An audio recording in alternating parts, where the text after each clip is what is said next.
എല്ലാവിധ ലാബ് ടെസ്റ്റുകൾക്കും MHL smart labs, Dubai road, Eriyad, Bahadur mall, Kara and Manus properties, Asmabi college. K Bindu teacher സ്മാരക സമിതിയുടെ ആഭിമുഖ്യത്തിൽ ബിന്ദു ടീച്ചറുടെ 6ാം ചരമവാർഷിക ദിനാചരണം നടന്നു.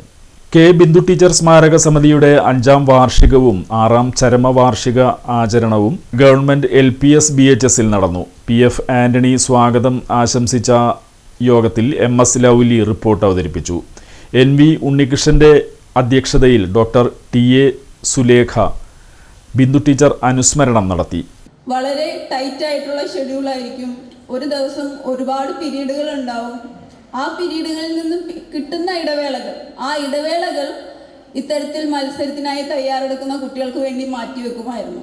ഉച്ചയ്ക്കുള്ള ലഞ്ച് ബ്രേക്ക് ആയാലും വൈകിട്ട് ക്ലാസ് കഴിഞ്ഞിട്ട് പിന്നീടും ടീച്ചർ ഒരുപാട് നേരം ഇത്തരത്തിൽ ഈ ഒരു ഗണിതശാസ്ത്രോത്സവത്തിന് വേണ്ടി മാറ്റിവെക്കും. പിന്നീട് ശനി ഞായറും വരുന്ന ഇടവേളകളിൽ രാവിലെ 9 മണിക്ക് തന്നെ ടീച്ചർ ഇവിടെ എത്തും. 8:30ക്കും 9 മണിക്കും ഇവിടെ എത്തി വൈകിട്ട് 4 മണി വരെ. അതായത് അധ്യാപകരെ കുറിച്ച് പറയുമ്പോൾ അവർക്ക് പറയുന്നൊരു അഡ്വാൻറ്റേജ് ആണ് ശനി ഞായറും അവർക്ക് ഒഴിവാണെന്നുള്ളത്.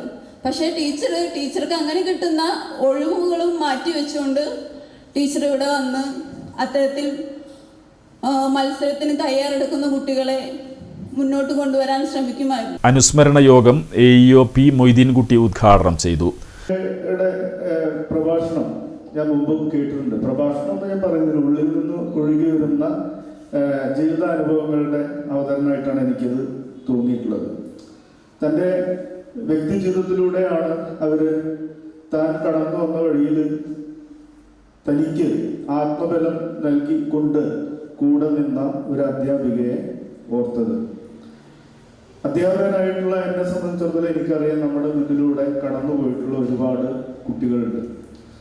അവരിൽ ആരുടെയെങ്കിലും മനസ്സിലൊക്കെ ഇതുപോലെ ഒരു പ്രചോദനമാകാൻ കഴിഞ്ഞിട്ടുണ്ടെങ്കിൽ അതാണ് എൻ്റെ ജീവിതത്തിൽ കിട്ടുന്ന ഏറ്റവും വലിയ മഹാഭാഗ്യമായിട്ട് ഞാൻ കരുതുന്നത്.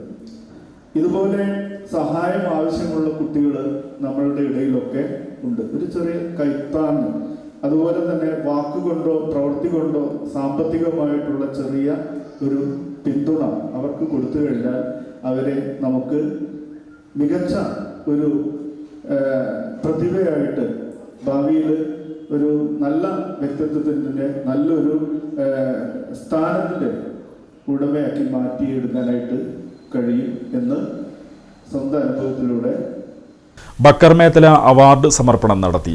Edavilanga government higher secondary school retired principal Anilkumar, Navas Paduvingal, GLPS headmistress Mumtaz, PTA president Razak, SMC chairperson Shalini, MPTA president Anjana, Nisimol തുടങ്ങിയവർ സംസാരിച്ചു.